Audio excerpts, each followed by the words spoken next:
were the years of chaos. The world didn't know where it was going and what direction.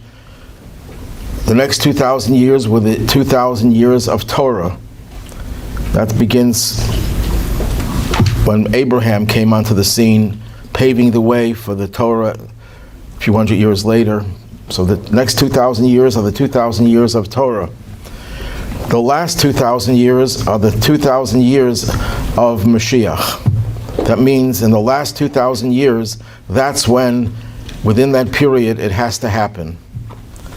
So how long have we been waiting? So it depends how you look at it. If you're Mashiach, with the Talmud saying that we shouldn't do with that. So he said, the way to understand that is by way of analogy. You're on a trip.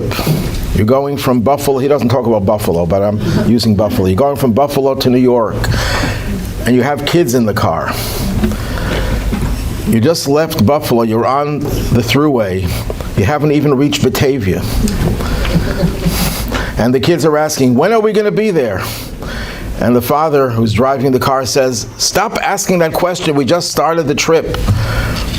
Half hour later, the kids say, are we there yet? No, please stop. We haven't reached Rochester yet. And every half hour, every hour, the kids are asking, are we there yet? And the father gets more and more irritated by that question. Stop asking about whether we're there yet. Focus on the scenery. You see the cows or the horses, you cry out, horses, horses, cows, cows. As children want to do, as well as their parents. But then we get to New York City, we're already at their destination, and the driver of the car, the father, starts to ask, are we there yet? And the kids say, Dad, you were screaming at us for asking, are we there yet? And now you're asking the same question. So the father says, there's a difference. When you're on the journey and you're hundreds of miles away from your destination, you don't focus on the destination, you focus on the trip. You keep your eyes on the road or on the scenery if you're not driving. Once you get to the destination, you're almost there, that's when you have to start asking questions, and that's when you have to start figuring out, are we there? Maybe we passed our exit, maybe we went too far.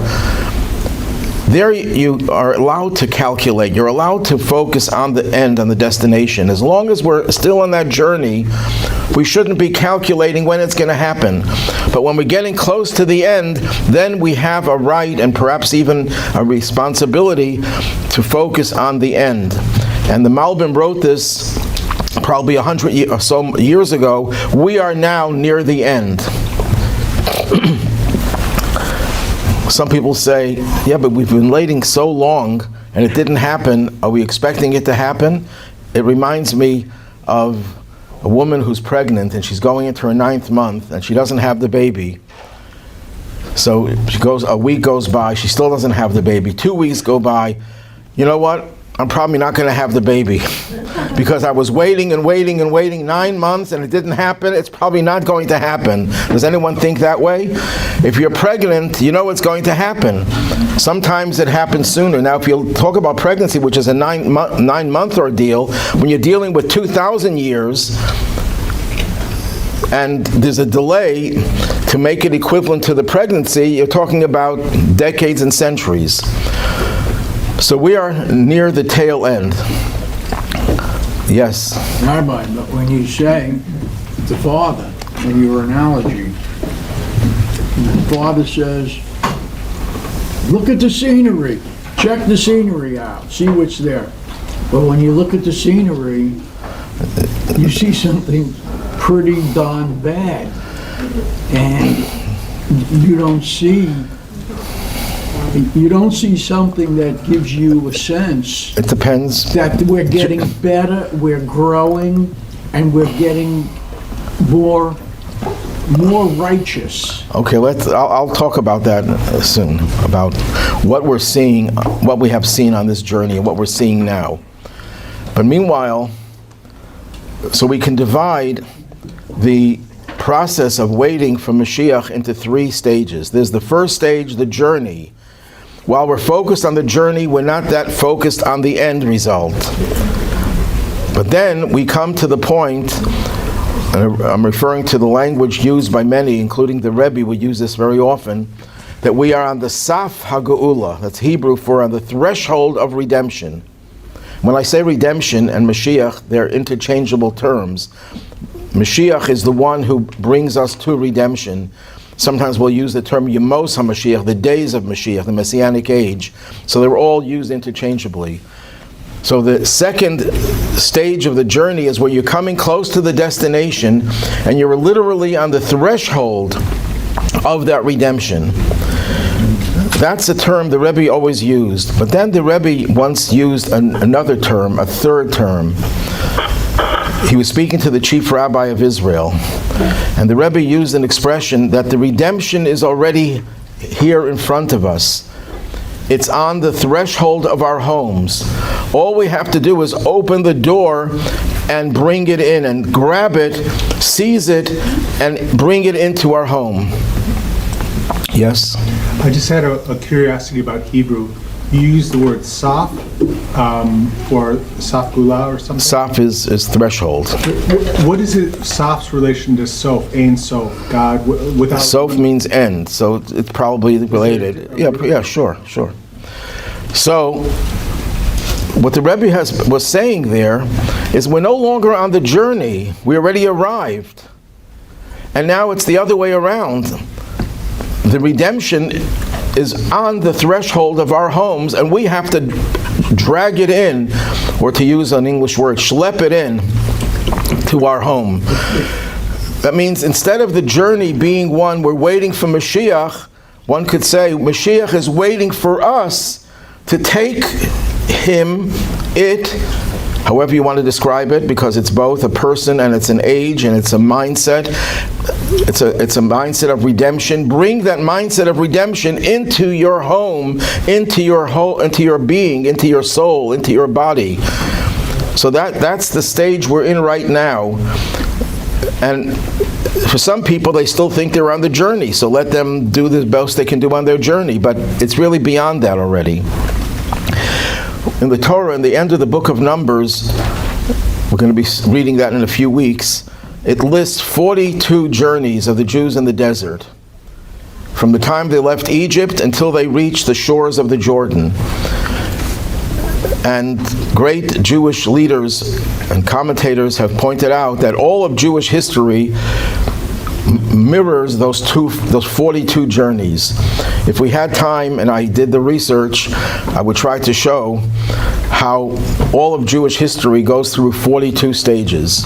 I haven't done the research, and I don't have the time to do it right now. So just suffice it to say that we have gone through all 42 journeys, and we've reached the final journey, and we're waiting for the end. What does it mean, end? The end is the Mashiach comes and takes us out of exile and brings the world to a state of perfection, a good world, a perfect world. And that's why we exist. And if we don't believe in Mashiach, then there's no point in even trying to be Jewish, because it's a losing proposition, being Jewish, unless you believe that God is in charge of this world. And that's what Mashiach really means, that God is in charge, and a day is going to come when he's going to get his way, and not the tyrants of the world getting their way. We'll go more into this as we go on. One of the metaphors that can be used to describe the period we're in right now, at the end of this journey, we're on a bridge. The Talmud talks about a bridge being a precarious structure, especially in those days when they had bridges. There are three things about a bridge that describe the situation we can be in right now. Number one, well, maybe four things. Number one, a bridge connects two places, so it has an element of both. I remember going on the George Washington Bridge as a child, and I remember you got to the middle of the bridge, it said New York. Until then you were in New Jersey, and you felt that you were in both states at the same time. I was into geography, so I felt I used to have a collection of maps. I knew every highway in the United States, until someone stole all my maps and I gave up on that. But a bridge, you're in two places. But because of that, it's confusing. A bridge is a confusing place to be. And you're disoriented. Where am I? Am I in New York? Am I in New Jersey? You're like in two worlds, two conflicting worlds. That's what's going on today and has been going on for a while. If anyone says the world is much worse off than it ever was, is out of his mind. You could say the world now is worse off than it was in the early 20th century. It's worse off than it was in the 19th and 18th century. Yes, there are bad things happening in the world, but the world is infinitely better than it ever was. The medical achievements, the technological advances, the amount of good that's being done, the amount of kindness.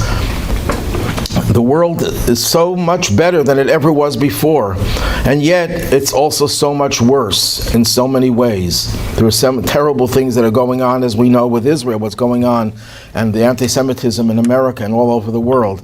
There are some very negative things going on and extremely positive things. I don't know who it was who said it, but someone said about the 20th century it was the best century in all of history and the worst century of all of history, and there can't be anything more true than that. That's what the bridge symbolizes. You're in two worlds and you don't even know where you are. What is it? Is God telling us everything is great, or He's telling you everything is terrible? Depends how you view it. But however you view it, you're probably right. So that's the first thing about a bridge. It's disorienting. You don't know where you are.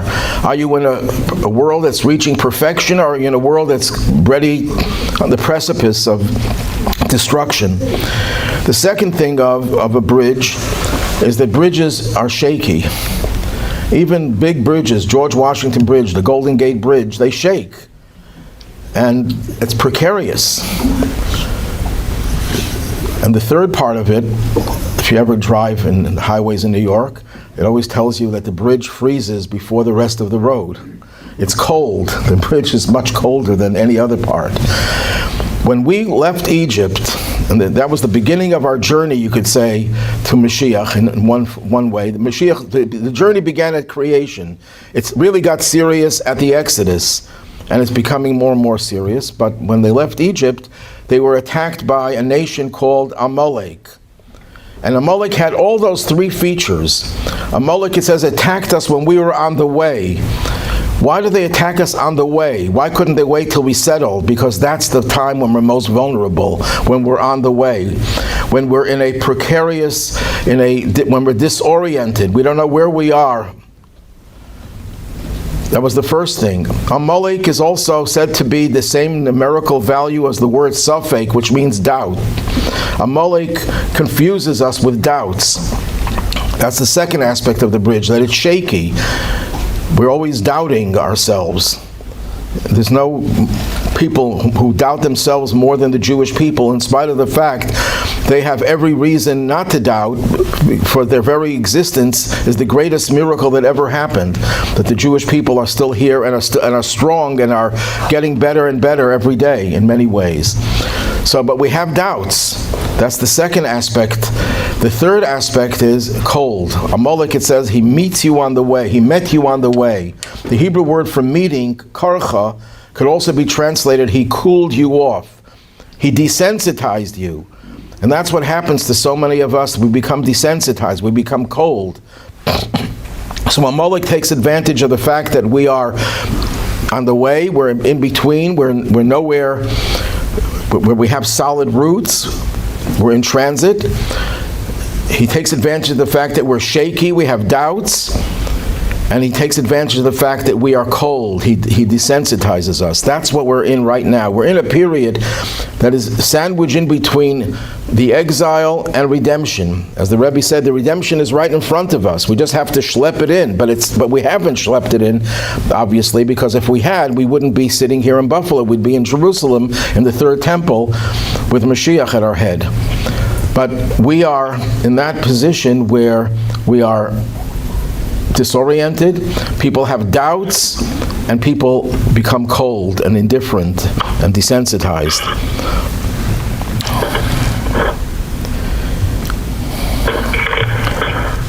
Now, you're on a bridge. You're in this period of doubts, a lot of negative things going on. How do you deal with this situation? So there are two approaches by two Hasidic groups. There's the approach of the Breslov Hasidim.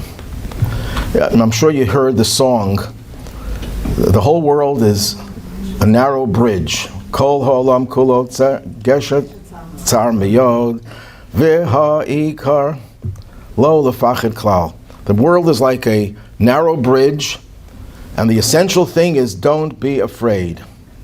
A Jew has to develop a sense of trust in God that everything will be okay. And even when things seem to be totally bad, that nothing is going to save you, that's when you have trust in God, even when things seem insurmountable. There's a chassid who was sentenced to 26 years in prison for some trumped-up charge. I'm sure you heard of the Rubashkin case, who was sentence was commuted after 8 years by President Trump. And he fought all the attorney generals of America, past and present, and all the many attorney generals from the different states and many law professors all said that this was, the whole sentence was crazy. What he was charged of was something that the worst, he would have gotten a slap on the wrist, and he got 26 years by the anti-Semitic judge. And they tried every appeal.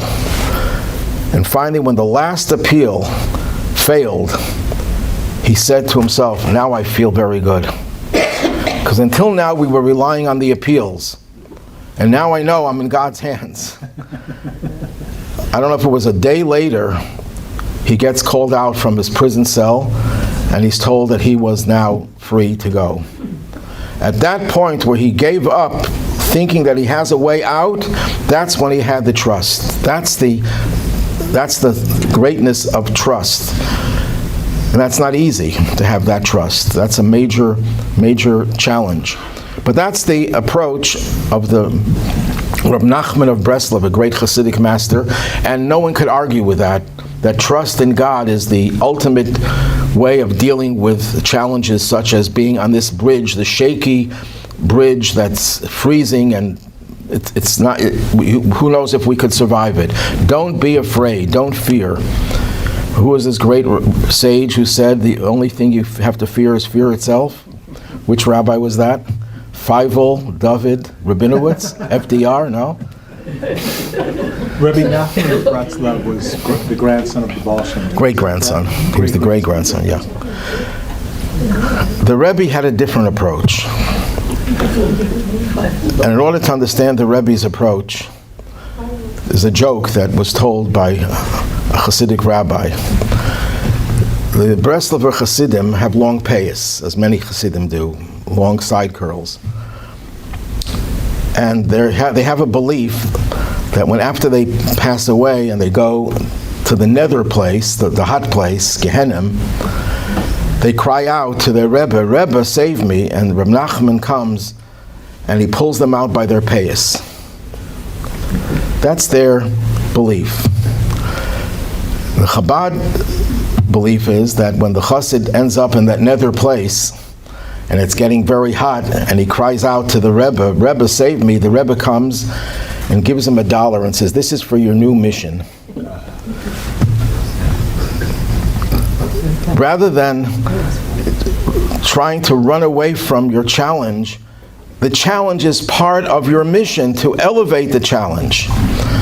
And to better understand this, or maybe another way of illustrating it is, they tell this joke of a driver of an 18-wheeler who's driving on the highway, and he doesn't realize that the clearance is not enough for his truck to go through, and he gets stuck under the bridge. And now there's traffic piled up for miles and miles, and the state trooper comes speeding down the highway from the other direction and goes over to the driver and he says, you got stuck under the bridge.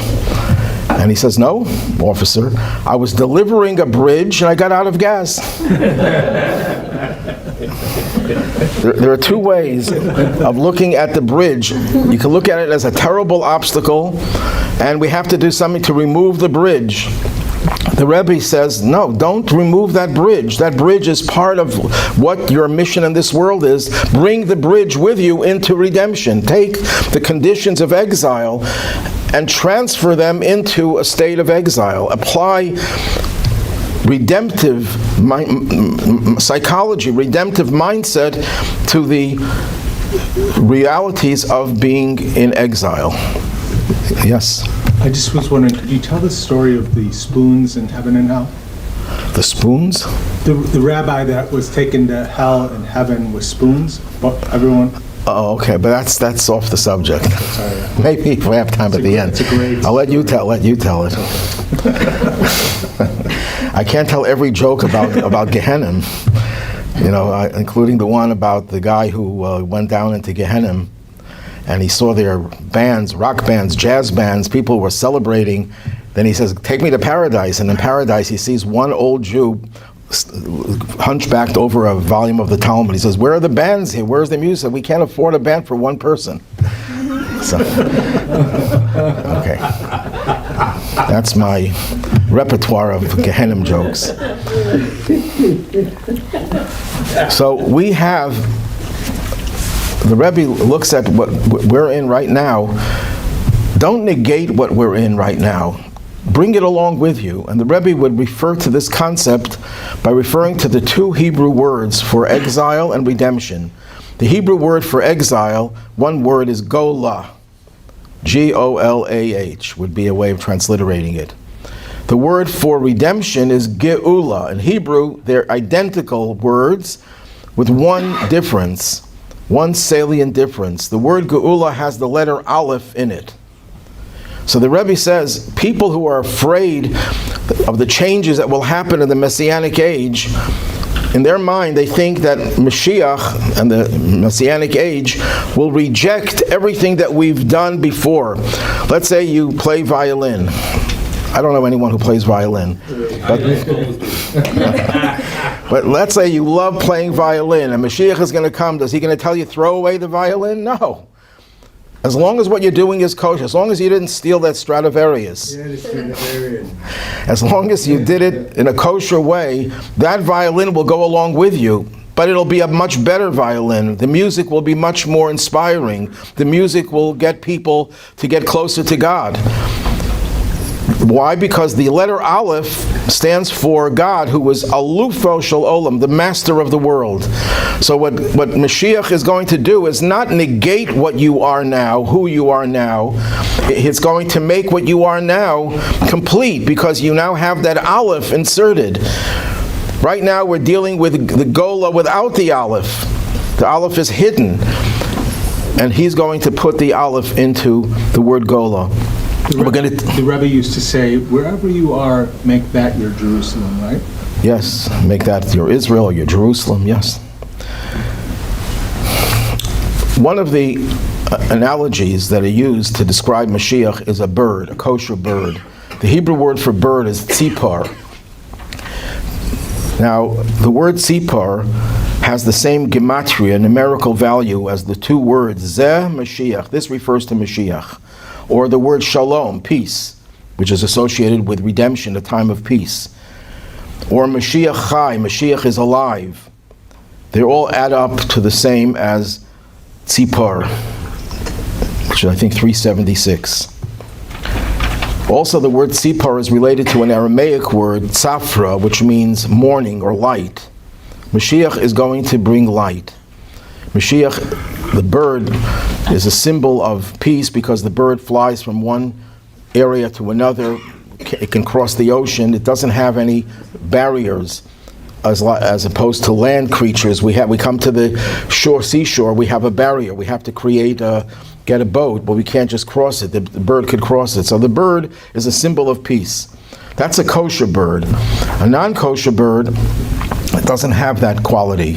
Yes, it soars high, but its journey is not to bring peace to the world. Its journey is to self-aggrandizement, to rise to higher levels of achievement, to get more power and more wealth. That's the non-kosher bird. One of the species of non-kosher birds has three names to it. The three names are Ra'ah, Aya, and Daya. Apparently, those three birds, those three names are three birds of the same species or subspecies. Maybe it's a vulture, but the Talmud says, what is the definition of the word ra'ah? Ra'ah comes from a word that in Hebrew which means to see something. What is it that this vulture sees? So the Talmud puts it this way: the vulture could be in Babylonia, and it could see a dead carcass in Israel. That means the vulture has very good vision, and it could see a dead animal far away. But there's a deeper meaning to that. The mentality of this non-kosher bird is that no matter where it's looking, it can look in a holy place, and all it sees is the negative. It sees the unholy. That's what this bird represents. That's what this mindset represents. This is the non-kosher mindset of to see the negative in everything. You can be looking at a place that's filled with positive, and all you see is the carcass of a dead animal.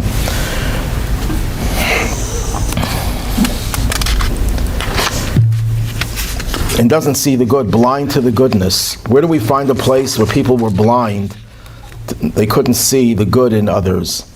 The people of Sodom. The people of Sodom were known for their evil in terms of how they saw an outsider. An outsider was considered to them to be an enemy. We have to destroy that outsider. We don't allow them into our lives. They only saw the good in themselves and the purpose in themselves. They didn't see anything good about anyone else. And just incidentally, when we eat a meal with bread, at the end of the meal, before we say the grace after meals, we're supposed to wash our fingertips and our lips. What is the reason for that? So the Talmud says the reason is, in those days, people would use Sodomite salt. Salt that comes from the area of Sodom. And I think recently scientists proved that there was an actual upheaval where the city of Sodom was destroyed, and the minerals there are very caustic. The Dead Sea is very salty. So when people use Sodomite salt, and by mistake, by accident, they may rub their eyes with it, they can cause blindness. That's why we wash our fingertips, to get rid of that residual Sodomite salt. But what's the deeper meaning? We don't use Sodomite salt anymore. What do we use? Diamond crystal? What kind of salt do we use? So why do we still wash our fingertips? So the former chief rabbi of Israel, Rabbi Cook, explained that sometimes we have sodomite blindness. We don't see the needs of others. When is that more likely? When you're hungry, you feel the other person's hunger as well. But after you finish your meal and you're satiated, you no longer feel hungry anymore, so you don't feel others' hunger. That's why we wash our fingertips, to get rid of the sodomite blindness that doesn't allow us to see the good in others. That's what this bird, this non-kosher bird, represents. It has perfect vision, but is blind to other people, blind to other entities, and sees only the negative. A Metzora, likewise. What is a Metzora? A Metzora is someone who is afflicted, not leprosy, but with a skin disease, skin lesions. In Hebrew, the word for the lesions are called nega. And I believe that the English word negative comes from the word nega. Can't prove it, but it makes sense. A lot of English words and earlier sources, Anglo-Saxon or whatever, or Latin or Greek, originate with Hebrew.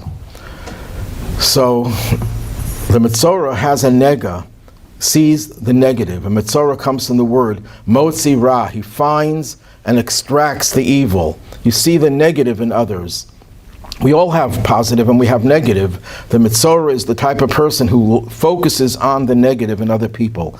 That's a non-kosher bird. And that's what Mashiach is going to change. He's going to change the way we see things. We're going to look at other people, we look at the world, and we'll see the positive. Most people today are pessimists. The only people who are optimists are people who don't know what's going on in the world. But the Rebbe was the ultimate optimist, who saw the good in everyone and everything, and that's what Mashiach is going to change the whole world's way of looking at things, seeing the positive and not focusing on the negative. Then we have the Ayah, which is another name for the same bird. Ayah comes from the word Ayah. Where is it? It's elusive. Some people, because they are stricken with a golus, an exile mentality, they believe that Mashiach is something not relevant to us. They put it on a pedestal. When you put things on a pedestal, you mean it's out of reach. Sometimes people read stories about great people and they say, well, it's not for me, it's not relevant to me, it's too high for me, I can never be like that. And you distance it from your own abilities. It says in Ethics of the Fathers, who is a wise person? One who learns from everybody. So the classic understanding of that is, you learn from people who are not as smart as you. You could still learn something. You can learn something from everyone. The Rebbe once said it also means you can even learn from people who know more than you. Because there's a tendency that some people say, I can't learn from you because you're so much smarter than me, you're a much higher level than me, your teachings are irrelevant, they have no relevancy to me. Mashiach, the opposite of Mashiach is the Ayah, the one who says, where is it? It's elusive, it's out of my reach. And it can't relate to our existence. That ties into the story of the spies, right? It could be, yeah. Then we have the Daya. The Daya comes from a Hebrew word, you know, Dayenu. Dayenu means it's enough. It's enough. People say, we've waited for Mashiach so long. We've cried for it. We've begged God for it. In the Holocaust, we prayed for Mashiach to save us, and it didn't happen. How much longer can we push?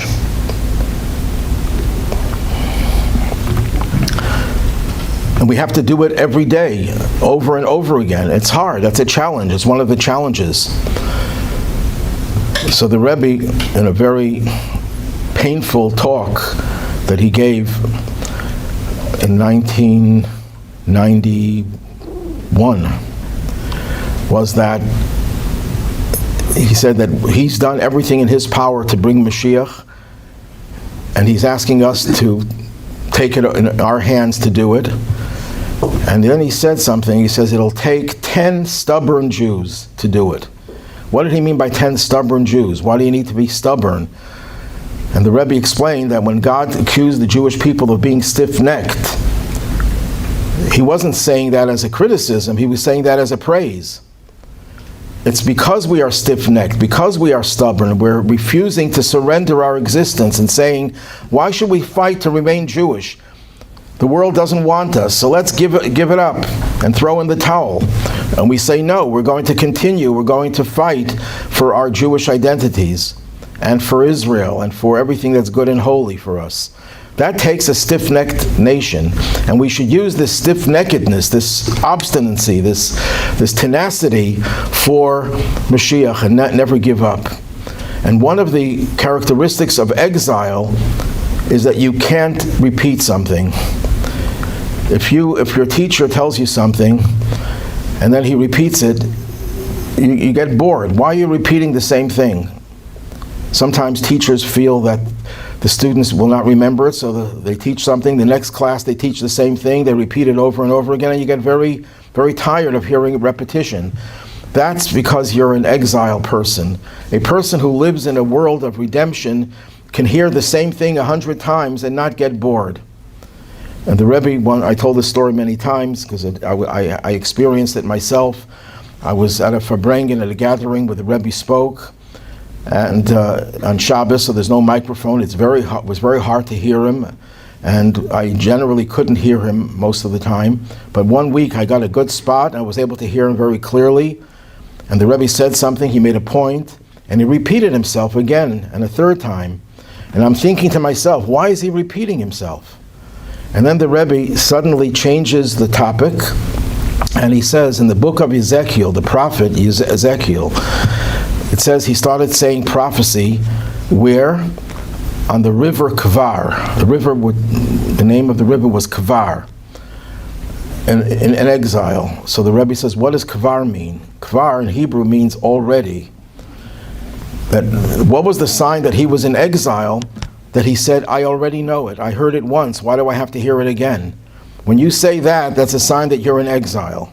He was responding directly to my thoughts. That was, yes. What is the relationship between kafar and kfar? Totally different words. Related in the No. Kvar means already. I already know it. Why do I have to hear it a second time? And the Rebbe then said something very sharp. He said, the fact that you complaining about hearing it the second time proves that you didn't even understand it the first time. Because if you had understood it the first time, you would realize what was added on the second time. So in other words, the exile mentality is that we get bored very easily. The exile mentality is that we get bored very easily. The exile mentality is we get bored very easily. What did you say?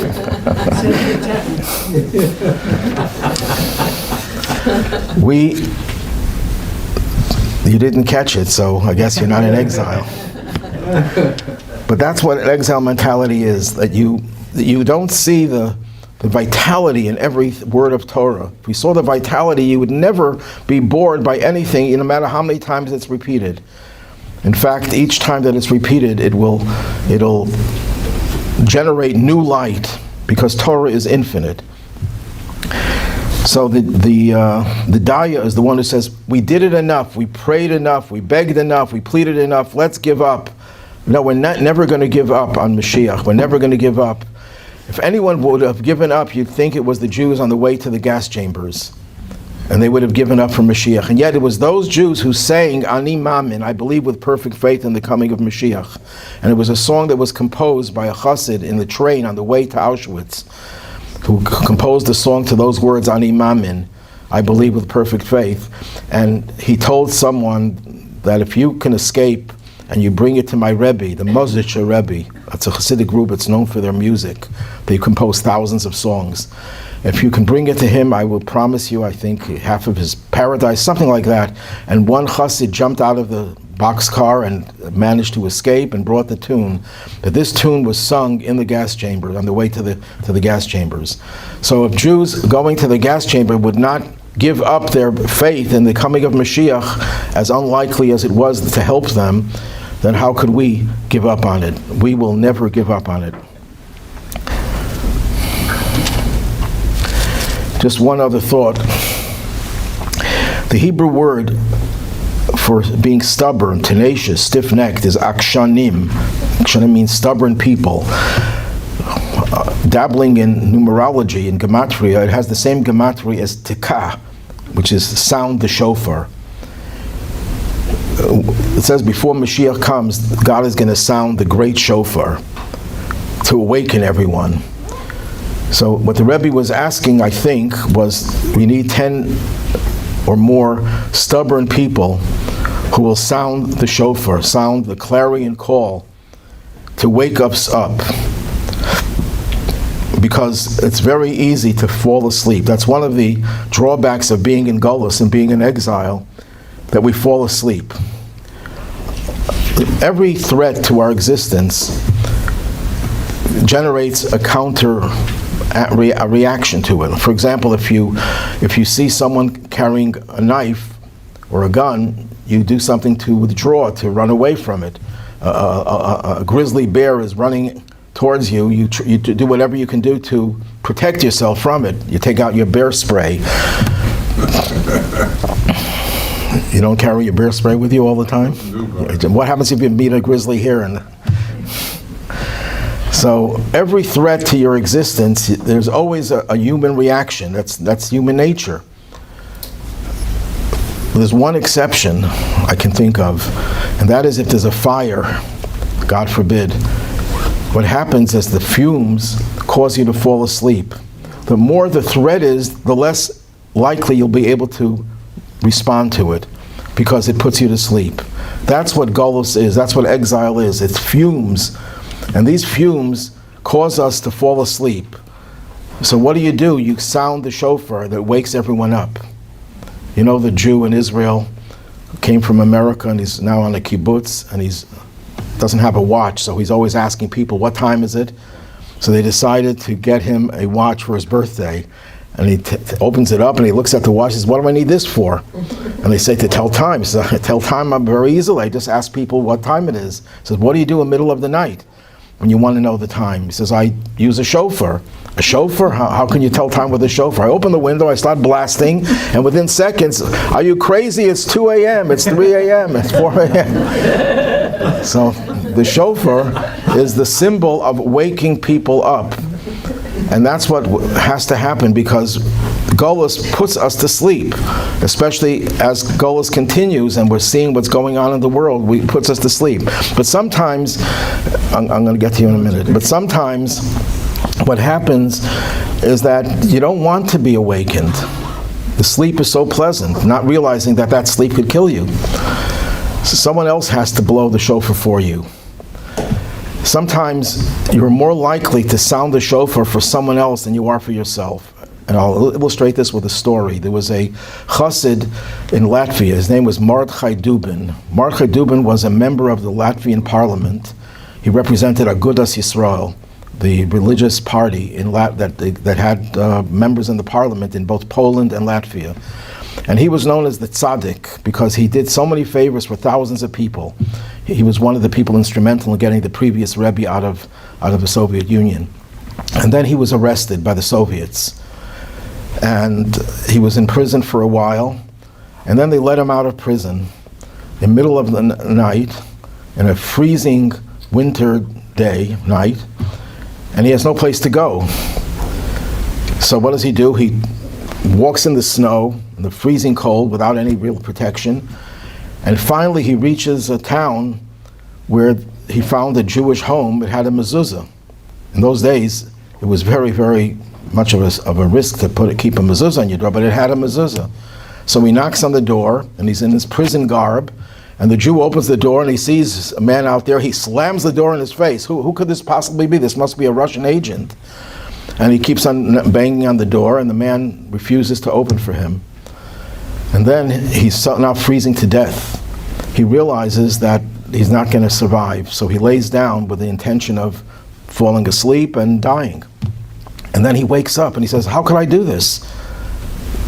In the morning, when the Jew will open his door, he'll see a dead Jew there. He'll feel so guilty that he caused my death. I can't allow him to feel that guilt, so I'm not gonna die.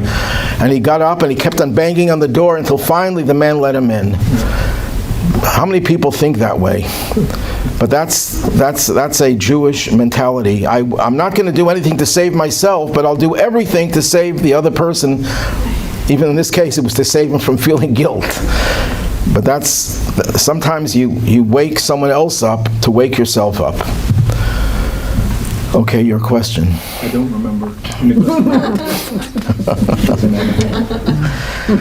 Any questions that you... Question, Rob. Yes. There's been so many false people who say that they were the Messiah or so.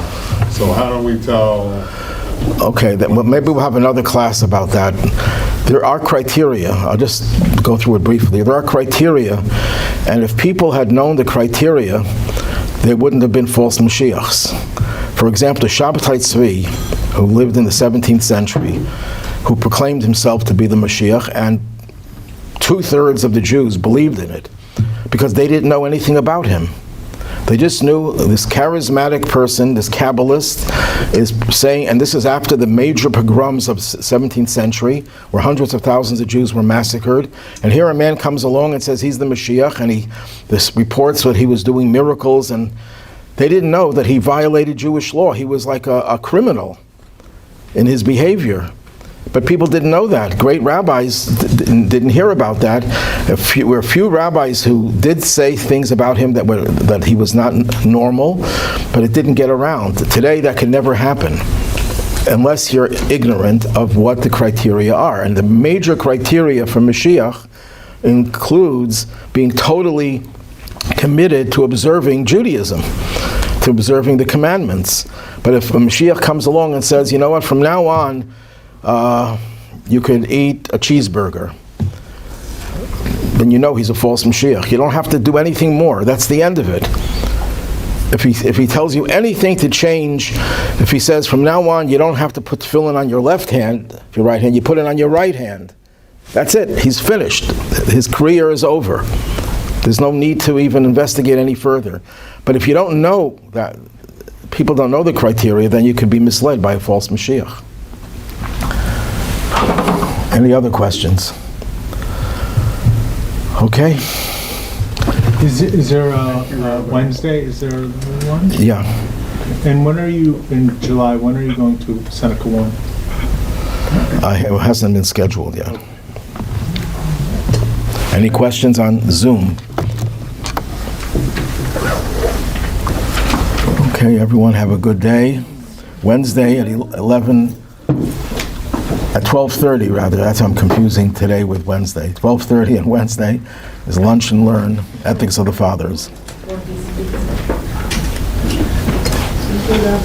Thank you, Rabbi. Thank you. Rabbi.